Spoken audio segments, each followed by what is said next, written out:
una bienvenida a quienes nos sintonizan por YouTube. Vamos a empezar retomando lo que decíamos la semana pasada, y es que estamos inmersos en una serie que le hemos denominado Enfrentando la Adversidad, porque queremos reconocer que la vida es adversa muchas veces. Jesús dijo: en el mundo tendrán aflicción.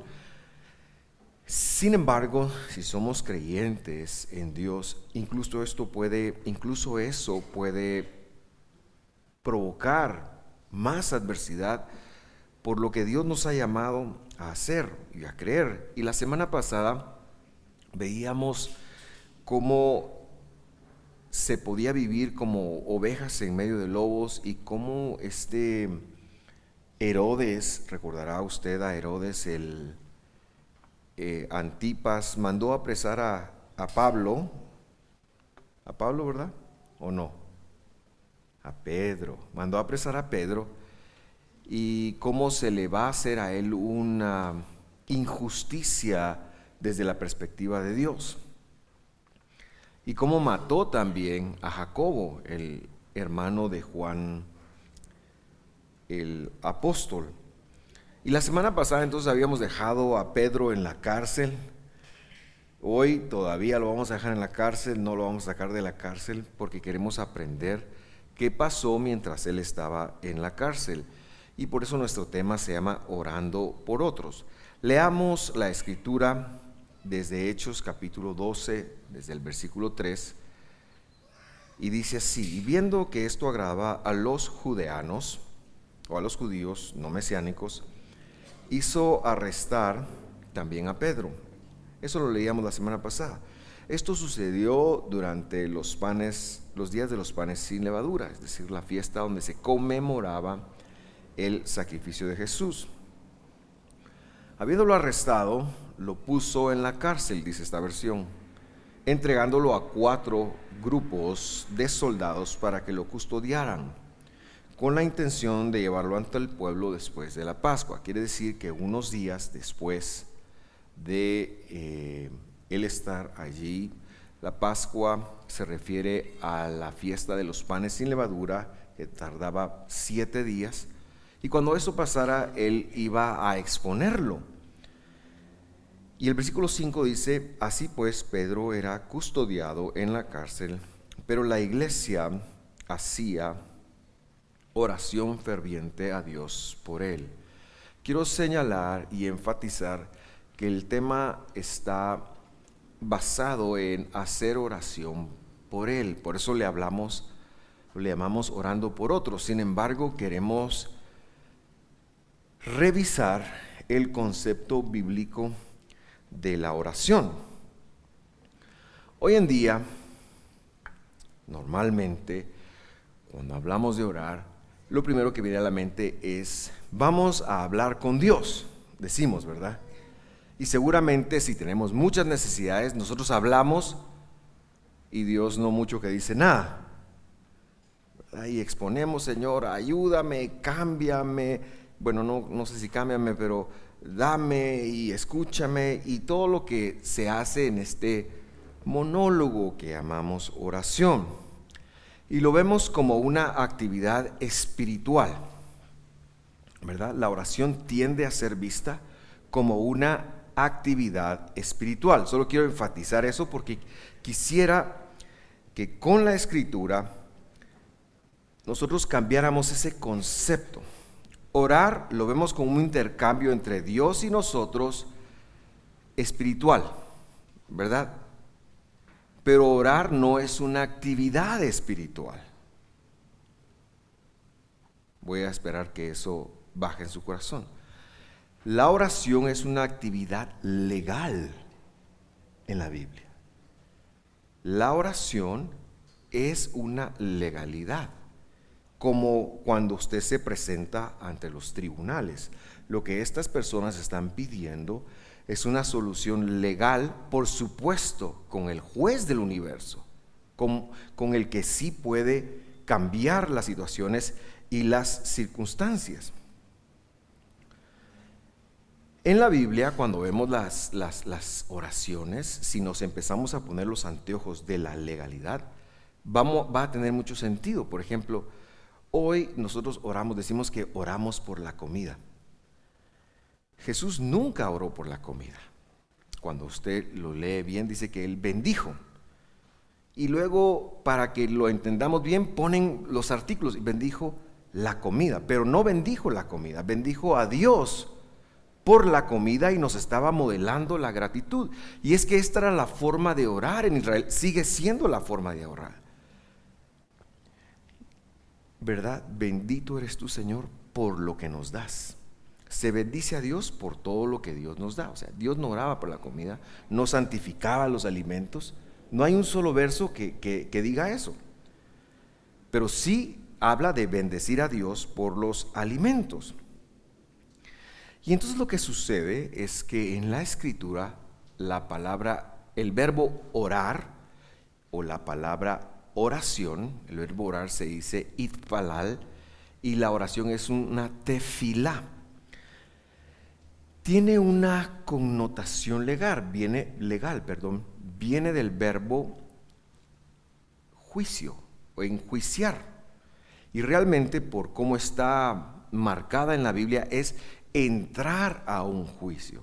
Pero lo que no necesito que nos aclaremos es que no es algo tan sencillo como hablar con Dios, no, es un proceso legal y ya lo vamos a ir develando. Por ejemplo, en la primera carta de los Tesalonicenses, no lo busque, pero dice un versículo muy, muy corto, dice, oren sin cesar.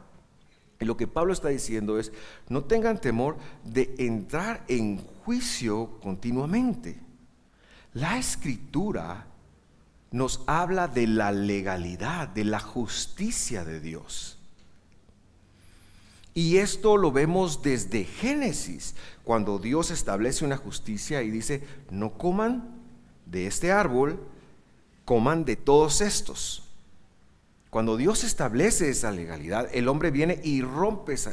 No, el hombre no es que tuvo un problema de dieta, sino que él rompió el derecho, él rompió la justicia desde la perspectiva de Dios. La historia a veces nos conduce a pensar como algo sencillo, pero desde entonces Dios había establecido, su palabra es lo legal. Y eso es lo que Pablo está recordándonos en la Escritura en el libro de Tesalonicenses.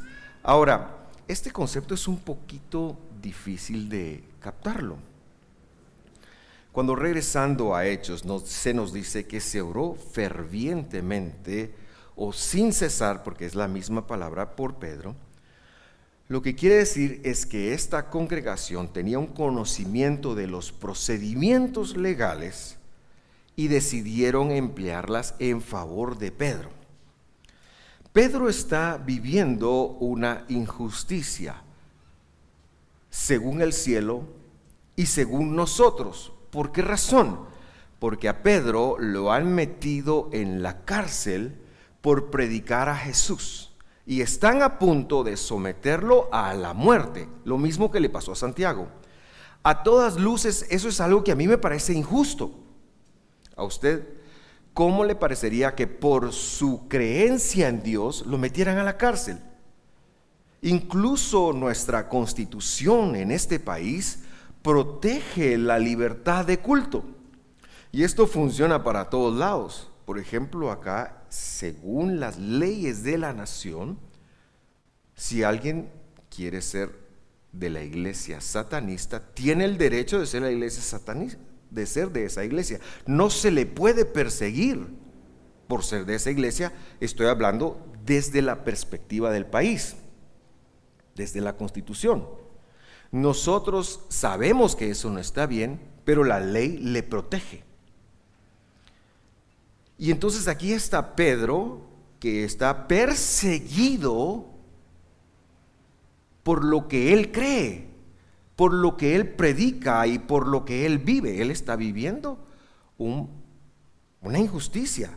para Herodes, que está quebrantando la justicia, pero que en su propia justicia para él sí es justo. A veces tendemos a ver la justicia como muy subjetiva, y ya vamos a ver qué significa la justicia en la Biblia. Pero para explicar estos conceptos que a veces son tan abstractos, el Señor muchas veces usó parábolas. Las parábolas son historias en la Biblia que pueden exagerar cosas, que pueden hacer un aumento a las cosas, pero que llevan un mensaje bien sencillo. Así se define una parábola. Yo quiero que nosotros nos quitemos de la mente que la oración es una herramienta suya y mía que nos vuelve poderosos. Ese es un objetivo. Porque yo también he pensado eso, yo también he creído eso, ¿verdad? Que la oración, que mis manos, si yo esto, si yo confieso, si yo declaro, si yo ato, si yo desato, etcétera, etcétera, y muchas veces lo hemos predicado, pero yo me he dado cuenta, revisando el concepto bíblico, que no es así. Y bueno, hoy por hoy se lleva esto a las últimas consecuencias. Hay hasta programas que dicen: cuando yo oro, Cristo hace milagros, pero eso es muy pretencioso. Pensar que yo puedo hacer que Dios cambie de opinión con una oración, porque yo lo digo, porque yo lo decreto, eso es muy delicado. Y muchas veces ahí nos situamos, ¿verdad? ¿Por qué oramos? Oramos para cambiar las situaciones, para decretar, pero esa no es la función de la oración. Y Jesús tiene una parábola en donde lo va a explicar, y podemos ver de una mejor forma lo que ocurrió en ese momento, en ese lugar histórico. Vamos a abrir la Biblia en Lucas capítulo 18, versículo 1. Dice: Jesús les contó una parábola para enseñar que ellos debían entrar en juicio en todo tiempo. Ahí dice, debían orar. ¿Y qué cosa? Y no debían desfallecer. ¿Cómo se lo ha entendido dentro del cristianismo? Es que tenemos que orar más, tenemos que pasar todo el tiempo orando, tenemos que declarar, tenemos que atar, tenemos que desatar, tenemos que esto, porque la oración tiene poder. Dice, así se ha entendido. Yo quiero darle otra perspectiva hoy en día. Y entonces Jesús les cuenta una parábola para enseñarles que ellos debían orar o entrar en juicio en todo tiempo, y la otra cosa es no desfallecer. No desfallecer es renunciar a cualquier cosa en medio de un proceso. El proceso de nuestra relación con Dios se llama el camino de la fidelidad. El camino de la fidelidad es el camino por medio del cual Dios nos ha compartido su palabra, sus mandamientos de cómo debería de vivirse en la tierra. El hombre no llega a ese requisito, y entonces Dios tiene que venir a reconciliar al hombre con Dios, y tiene que venir a reconciliar al hombre para que su pecado no lo mate, para que el hombre ciertamente pueda vivir dentro de los parámetros de Dios. Sigamos leyendo. Había, esta es la parábola, en cierta ciudad, no se dice en cuál, un juez que ni temía a Dios ni respetaba a hombre alguno. ¿Cómo era este juez? Tenía dos características. La primera es que no temía a Dios. Nos está hablando de Herodes. Nos está hablando de Herodes. O sea, yo estoy haciendo la conexión, aunque no es que él se refiriera a Herodes, pero está describiendo a una persona como Herodes. No temía a Dios y no respetaba a hombre alguno, pero tenía un papel, era un juez. Este es nuestro primer componente en la parábola. El segundo componente lo dice el versículo 3. También había en aquella ciudad una viuda. Jesús toma en el eslabón de la sociedad la persona más alta y la persona más indefensa que puede haber. Una viuda no tiene quien por ella. Ese es como el mensaje que él está queriendo transmitir. Una viuda, y especialmente en esa época, no se podían defender, no heredaban, ellas realmente, por eso es que la Biblia les protege tanto, porque hoy en día las viudas tienen muchísimos más derechos que en ese momento. Pero ¿quién no ha visto una injusticia hacia una viuda, incluso en nuestros días? Pero en este momento histórico, las viudas eran realmente personas sin una capacidad de respuesta. No se les oía en las cortes, no se les oía en los tribunales, en todo el mundo, excepto en el modo bíblico. La Biblia siempre produjo una justicia para las viudas. Pero aquí está este juez que no teme a Dios, entonces no podemos echar mano de la Escritura. No se puede decir, mire, la Biblia dice tal, porque este hombre no teme a Dios ni respeta a las personas. Y entonces la viuda le dice, la cual venía a él constantemente diciendo, hágame usted justicia de mi adversario. Una viuda, un juez que no tenía afiliación hacia Dios, implícitamente está Dios porque se lo mencionó, ¿verdad? Y número 4, un adversario. Aquí tenemos un proceso legal. Es lo que hay. La viuda está yendo a pedir justicia porque tiene un adversario que le está cometiendo injusticia, y la viuda está sin empacho entrando en un desgaste, en una batalla, si se me permite usar esa palabra, legal con un juez que no teme a Dios. Yo no sé si usted alguna vez ha ido a un tribunal. Yo le invito a ir a un tribunal si lo dejaran ir a un tribunal. Nosotros con mis hermanas fuimos a un tribunal hace algunos años, justo antes de la pandemia. No entre nosotros, y nosotros unidos los 4 defendiéndonos de alguien que nos estaba atacando. Tocó ir al tribunal. Y era muy intimidante, pero nosotros tenemos una hermana que es un poquito vocal, pero que necesitaba quedarse un poquito callada. Entonces nos pusimos de acuerdo con las otras 2 y yo les dije, yo voy a hablar. Ustedes 2 se encargan de mantenerla callada la otra, ¿verdad? Entonces el juez decía algo y decía cosas sin sentido, y entonces ya se podrá imaginar usted. Pero lo que quiero decirle, para que se ría, fue esto. Pero lo que quiero decirle en serio, y lo que estoy tratando de explicar, es que la deliberación que se tomara allí tenía un efecto que debíamos de acatar todos. Era una cuestión seria. Si usted se ha peleado con sus hermanos, cambiando de tema, en casa, los jueces son los papás, ¿verdad? Y los papás decían, no, decía mi mamá, a la hora de repartir comida, uno parte y el otro escoge, decía. Entonces uno se esforzaba por repartir lo más ecuánime que fuera, porque el otro tenía el derecho de escoger. Era un procedimiento de justicia en mi casa, ¿verdad? Muy bien. Lucas 18:4.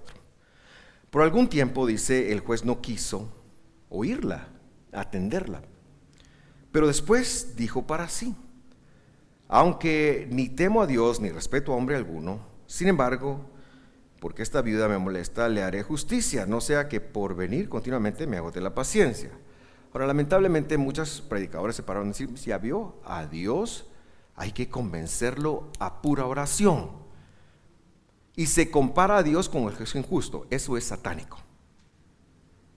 Dios no es ningún juez injusto. Dios es el único juez que es completamente justo. Esto no lo tenemos que aclarar. Dios es la justicia. De hecho, la justicia se define a partir de Dios. Son los procedimientos divinos, el deber ser, el camino correcto para la humanidad. Esa es la justicia. Esa es la justicia.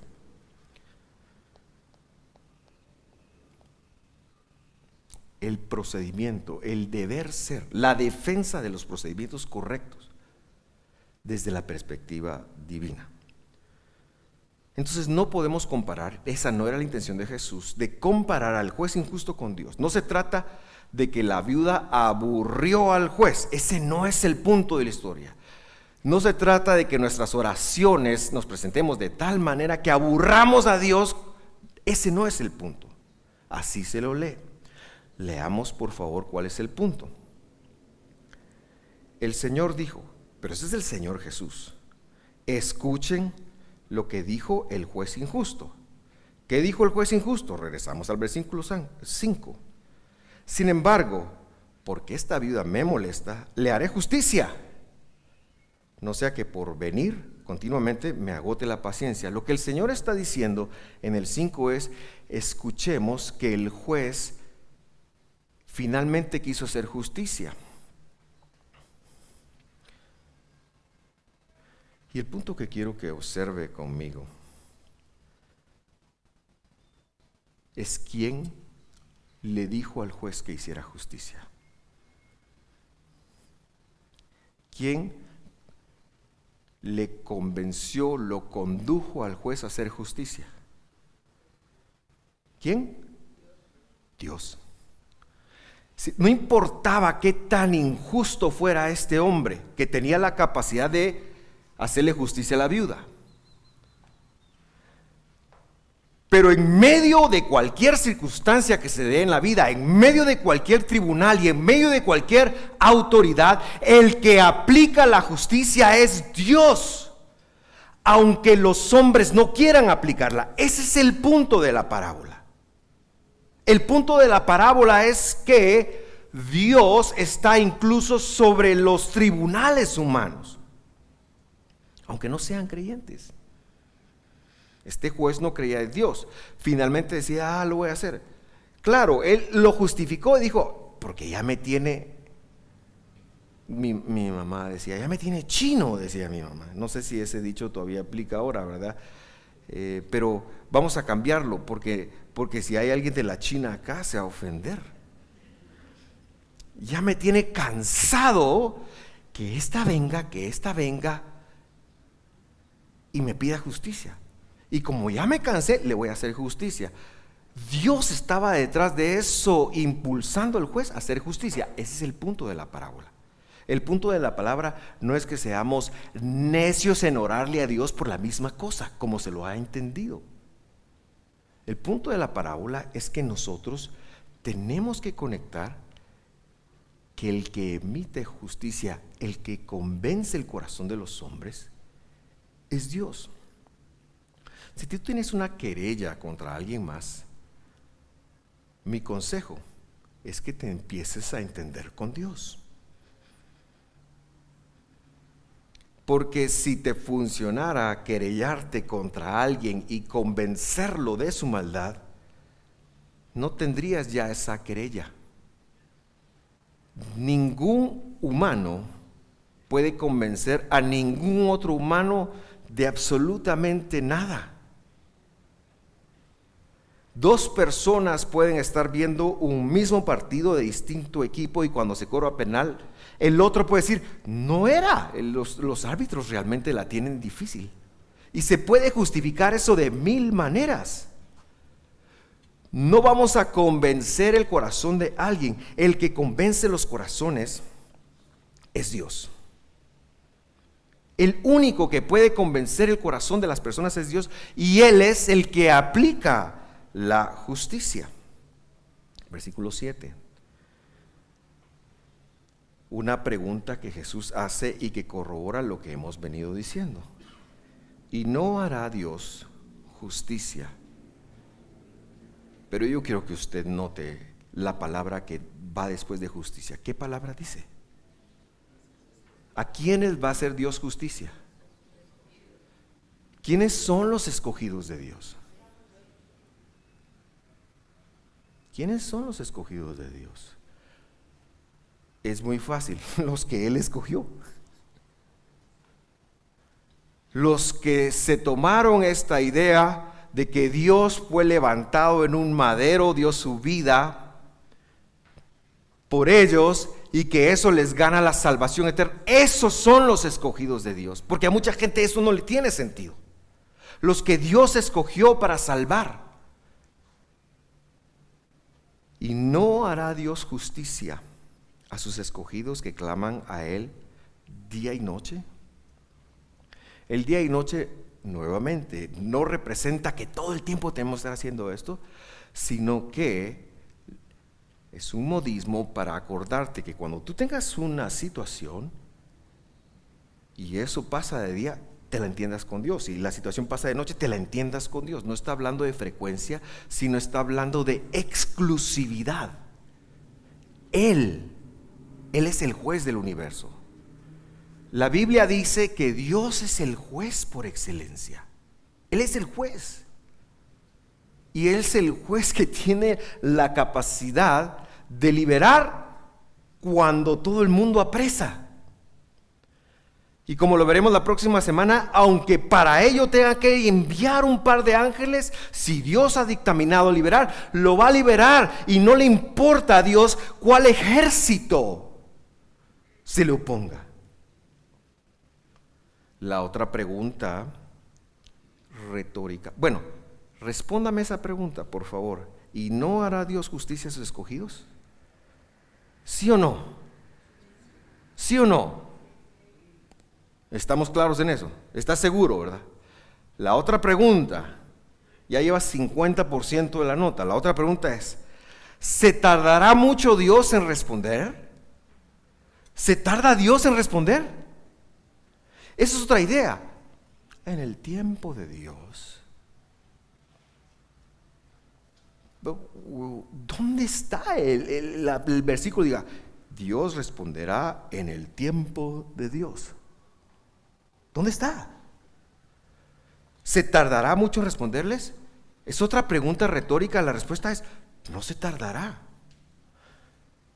Y un pequeño paréntesis en la prédica. A veces no conectamos que la respuesta es no. Cierro el paréntesis y me aparto de ahí para que ustedes no saquen tomates y me los tiren, porque ese no es el punto.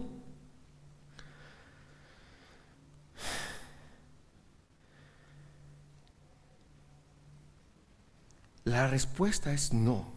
Dios ni se tarda, porque Él no es como el juez injusto. Él es un juez justo, y también es uno que hace justicia. Y ahí le dejo un lío, y el lío es, compare eso a su vida. Compare eso a su vida. Versículo 8. Les digo que pronto les hará justicia. Eso ya lo dijo Él. Y aquí responde que sí hace justicia, y ¿cuándo la hace? Pronto. No obstante, las tristes letras pequeñas de todo contrato. No obstante, cuando el Hijo del Hombre venga, ¿a qué viene? Pues a hacer justicia. Hallará, tristemente traducen, fe en la tierra. Entonces la gente piensa, tengo que tener fe, Señor. Sí, yo creo, dame, yo fe. No está buscando Dios no está buscando fe. No está buscando si tú crees. Eso no está buscando Dios. Está buscando fidelidad, según la Biblia. ¿Y qué es fidelidad?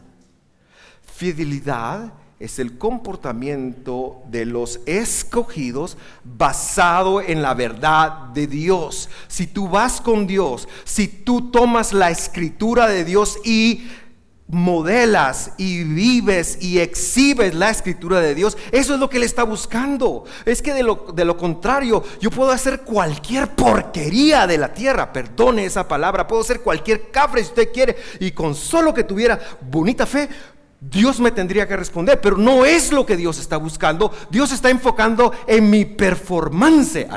Qué culto me oí eso. En mi desempeño.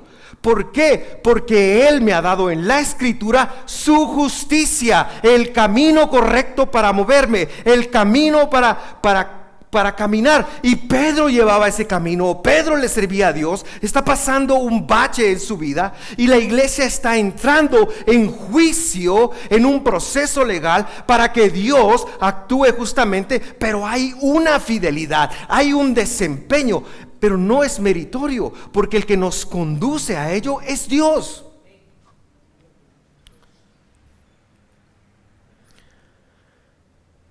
Ya me cansé. Mire, vamos a leer un proverbio.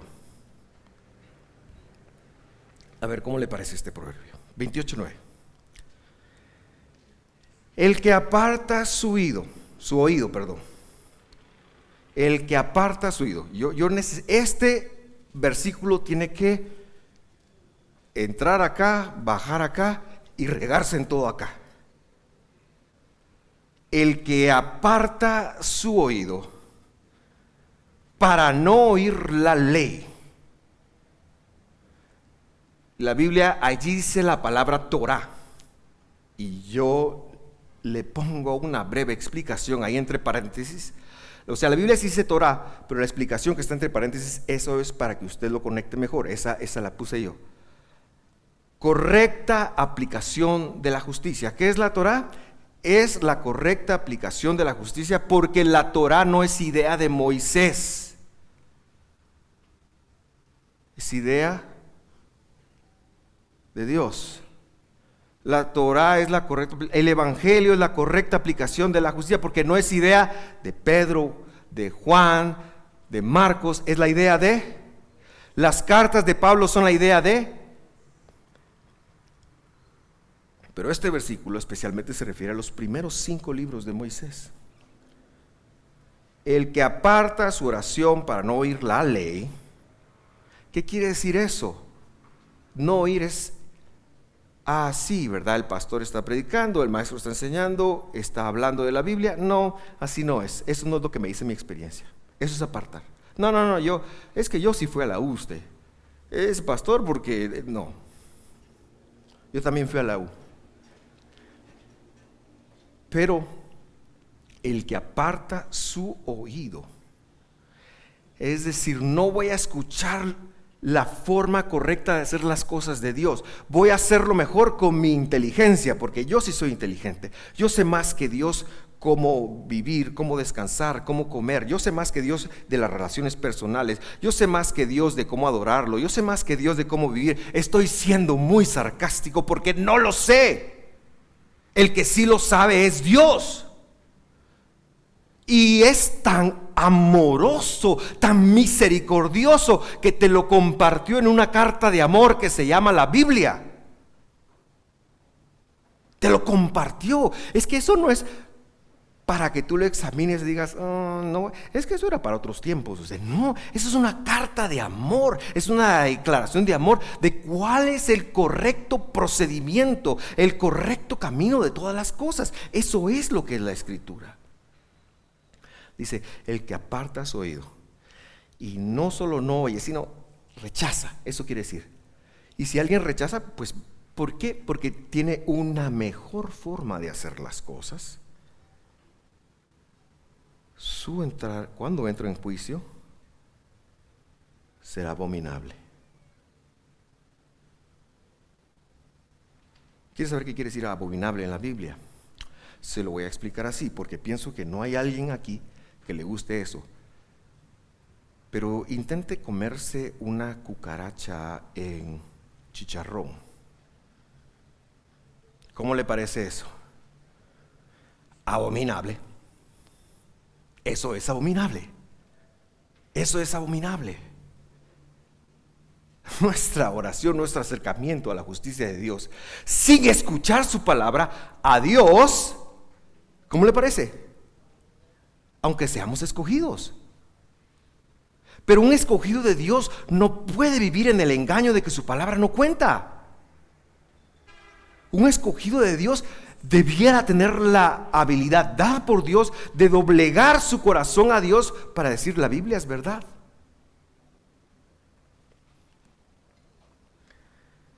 ¿Qué están haciendo ellos con Pedro? Fácil, están entrando en un juicio por él.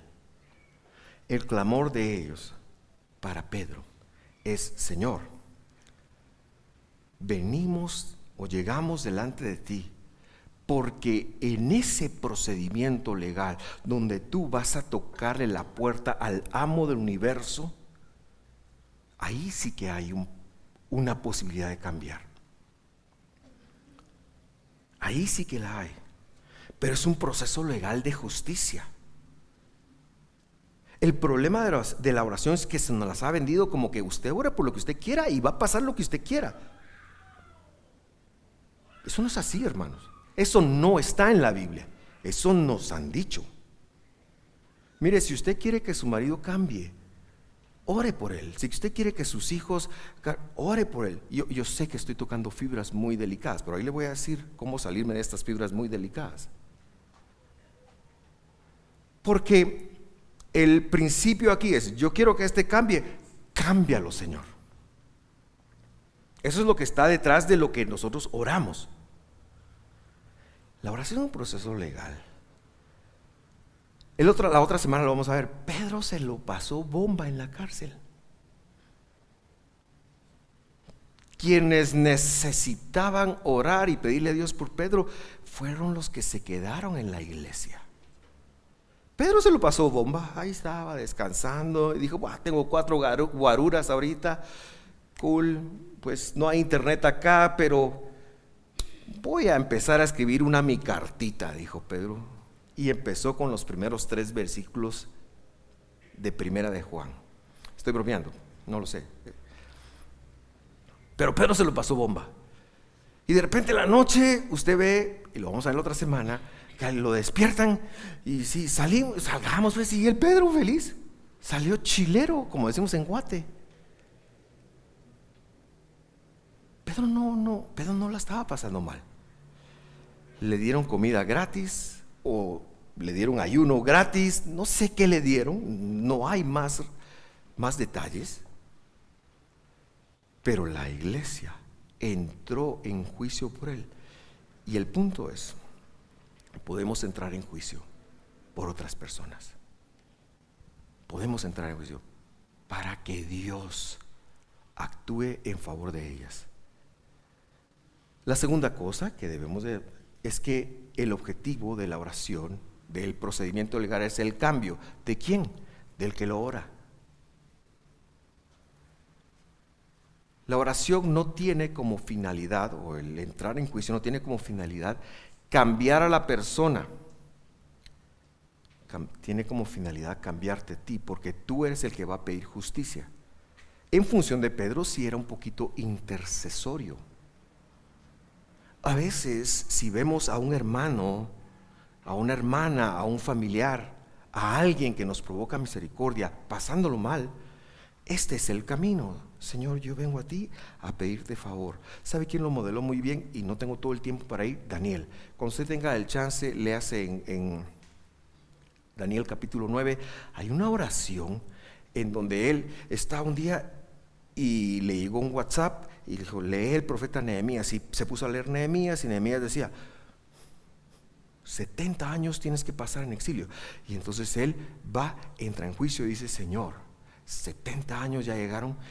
Y se pone 70 años después a decir: perdóname por los pecados de mis padres, perdóname por los pecados de mi pueblo, perdóname por los... Él se tomó a sí mismo la intercesión.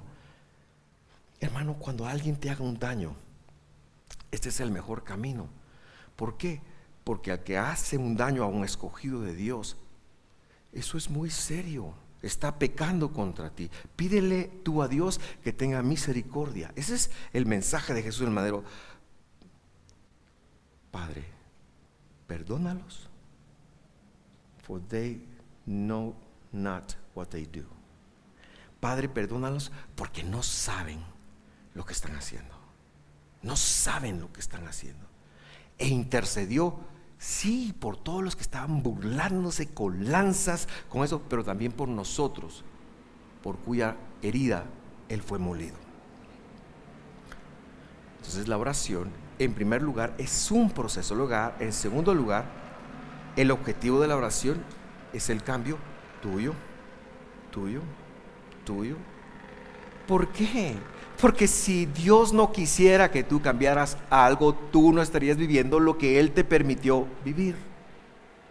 Porque últimamente el juez del universo te ama, eres escogido, pero tiene que hacerte alguna llamadita de atención porque no estás oyendo su palabra, porque no estás prestando atención. Eso es lo que Él dice: cuando el Hijo del Hombre venga, encontrará fidelidad en la tierra. Es decir, nos encontrará a nosotros actuando la Escritura, nos encontrará a nosotros actuando la Biblia, nos encontrará que 20 siglos después, por lo que muchos han dicho, ya estamos haciendo lo que se nos viene en el deseo de hacer.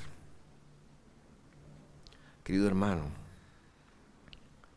la Biblia, la Escritura, eso es la mente de Dios. Nosotros nos deberíamos de postrar a su palabra, a lo que su palabra tiene para nosotros, para decirnos. Y cuando la palabra de Dios habla, cuando yo la leo, eso es palabra de Dios. Eso no es palabra de ningún hombre, eso es palabra de Dios, es la justicia de Dios reflejada ahí. Y número 3, Dios es un juez justo y es un juez verdadero. Se basará en la verdad que hay en tu vida. El propósito de esto es reconducirte a la verdad. Hoy en día tenemos escogidos enojados con Dios. Hoy en día tenemos escogidos victimizados con Dios. No es que Dios no me oye. No, es que Dios, ¿qué se cree Dios? ¿Y por qué Dios hace eso? Tenemos cualquier cantidad de escogidos. Y yo le invito a usted a ponerse del lado de los escogidos que dice: yo necesito entrar en juicio con Dios porque mi vida necesita ser purificada por la palabra de Dios, y encima de ello voy a orar, voy a entrar en juicio por los que amo, para que Dios también tenga compasión con ellos.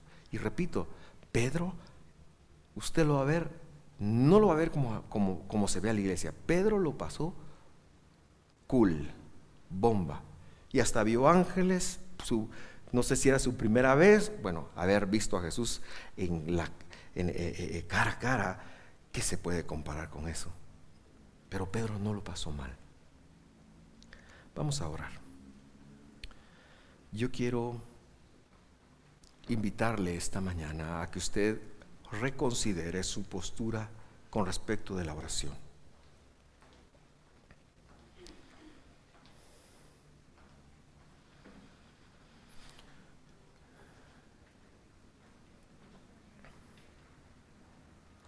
Es un procedimiento legal con Dios.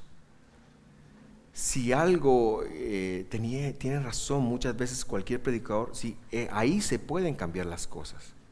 Pero más que cambiar las cosas es cambiarnos a nosotros mismos.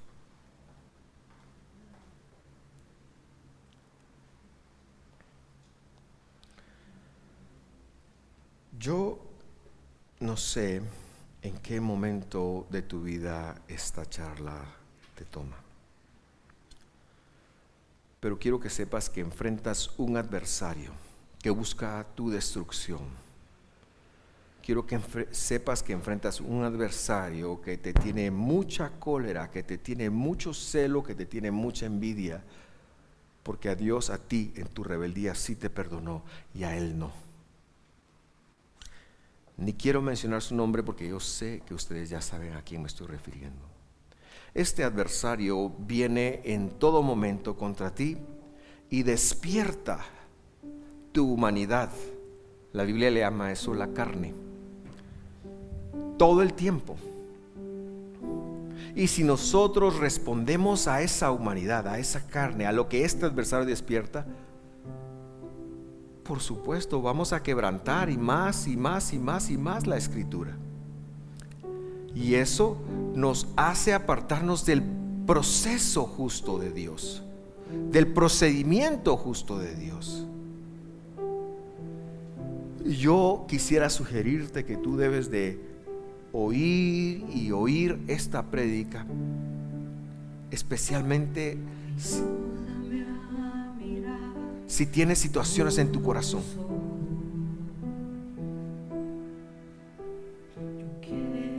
Y por aquellos que están alrededor tuyo. Yo quiero invitarte esta mañana a hacer un ajuste de lo que piensas de la oración y a incorporar allí, el hecho de que es un proceso legal con Dios, que podemos llegar ante el trono de la misma justicia. Pero ¿cómo te vas a presentar allí? Ahí hay que presentarnos con humildad. Ahí hay que presentarnos a decir: Señor, sí, ayúdame acá, porque yo estoy quebrantando tu palabra. Luego puedes pedir lo que tú quieras, Él va a hacer justicia. Pero Dios, hay que llegar con humildad. Tanta necesidad por Jesucristo,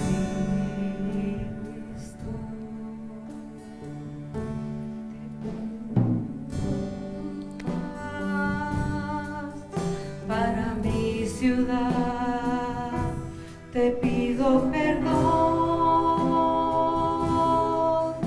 por mi ciudad. Ahora me humillo y busco tu rostro. ¿A quién iré, Señor, sino a ti? Te pido la paz para mi ciudad. Te pido perdón por mi ciudad. Ahora me humillo y busco tu rostro. ¿A quién iré, Señor, sino a ti? El domingo pasado, cuando yo hablé con Fabi y escogimos esta canción, el tema iba más enfocado a orar por otros, a pedir perdón por otros, por los de nuestra ciudad. Pero este fin de semana Dios me hizo sentir que yo también te debería de incluir en ello ahí, para que tú puedas entrar al trono de la gracia, al trono de la justicia, al trono de la misericordia, y pudieras tener una ventaja para la vida. Hermanos, hay que volver nuestro oído a la Escritura. Hay que volver nuestro oído a la Escritura, a la palabra, a los procedimientos de Dios, al camino de la justicia. Hay que volver nuestro oído a eso. Yo quiero darte esa oportunidad. Yo sé que todos tenemos una percepción de cómo debería ser la vida, de cómo deberían de comportarse lo que nos rodean. Todos tenemos yo también la tengo. Yo te invito a volverte y encuadrar tu percepción con la percepción de la Escritura, con la que la Escritura manda, quizás no percepción, con lo que la Escritura está mandando y pidiendo de ti. Por supuesto, eres un responsable de la paz. En casa, en el trabajo, en esta casa, en la iglesia, con la familia, eres un responsable de la paz. Eso quiere decir que tienes la capacidad de responder para la paz. En tu trabajo, en el tránsito, tu casa de estudio. Eres un responsable de la paz. Pero mi sugerencia es que empieces contigo mismo. Que empieces contigo mismo. Que empieces acercándote ante el trono de la gracia. Que entres con Dios en un proceso legal. Él es juez justo, Él quiere darnos justicia. Oremos. Señor, yo te doy gracias por tu palabra. Te doy gracias por todo lo que nos das, por tu fidelidad. Señor, ayúdanos a empezar a ver el amor por medio de la Escritura. Ayúdanos, Señor, a empezar a conectar que lo que tú nos pides que hagamos no es ni obsoleto, ni pasó de moda, ni es anticuado, ni está anulado como muchos han querido insistir. Ayúdanos a entender que tu palabra sigue vigente y que es el camino de la justicia para vivir la vida de salvación que tú nos has dado. Ayúdanos a volvernos a ti continuamente. Señor, dirígenos tú. Dirígenos por medio de tu palabra. Haznos entender que el Espíritu Santo está en nosotros para vivir dentro de tu palabra. Señor, que como estos hermanos en la iglesia de Jerusalén conectaron, nosotros también conectemos la necesidad que tenemos de acercarnos delante del trono de la gracia. Y que puedas ver la verdad en nosotros, la verdad en nosotros. Y Señor, si no hay verdad en nosotros, porque la verdad es tu palabra y solo tu palabra, que puedas traspasar nuestra realidad para que esa verdad empiece a formarse en el corazón de cada uno de nosotros y podamos vivir quieta y reposadamente. Yo quiero pedirle a Dios que en este momento Él afirme su palabra en tu corazón, que lo que yo he hablado en nombre de Dios y de parte de Él se asiente en tu corazón, y lo que yo he puesto de mí, Dios lo borre y lo quite. Y eso te pone en una posición de ¿vas a seguir a Dios o no? Yo quiero ser un testigo de las palabras que he dicho hoy con Dios para tu vida. Hermano, por cualquier situación, por cualquier circunstancia que estés atravesando en este momento, que Dios te revele el camino de la justicia, que Dios te revele la forma de volver a Él, de poder entrar con Él, y que Dios te hable, y que Dios te diga, y que Dios te dirija, y que Dios te conduzca en gracia, en rectitud, pero sobre todo en verdad. Que lo haga por amor de su nombre, y que lo haga porque Él lo ha prometido hacer para nosotros que somos sus escogidos. Esa es mi oración, para que en medio de cada circunstancia tú veas el mover de Dios, tú veas el mover de Dios. Querido hermano, quiero recordarte, Dios no es ajeno a todo lo que vives. Dios no es ajeno a tu dolor. Dios no es ajeno a las falencias, a las carencias, perdón. Dios no es ajeno a eso. Dios está cerca de ti, pero ya vimos, está buscando fidelidad. Está buscando fidelidad. Está buscando si hacemos o no caso a su palabra, si hay fidelidad en nosotros. Está buscando. Y cuando nosotros oramos, si no hemos prestado atención, no va a contar. No va a contar, hermano.